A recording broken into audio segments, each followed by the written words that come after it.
Okay, today we're opening up this remote control stunt car. It's for ages 6+, perfect for my son.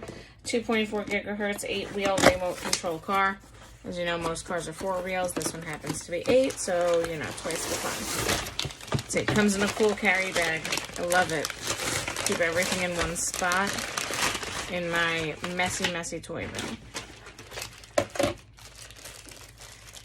Here's your batteries, your charging port, it looks like, as well.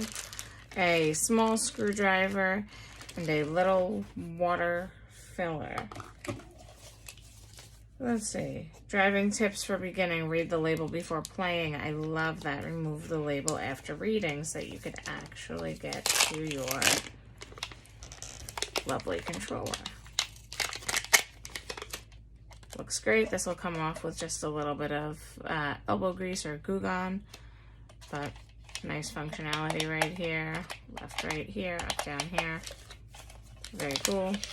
Here's where you put your batteries. On the actual car, here's where you put your batteries. That's your reason for the screwdriver right there. It does, in fact, have 8 wheels. How fun. Like I said, double the fun. Right over here. Gonna pop that open, and that's what you use this guy for. Looks great. Kids are gonna love it.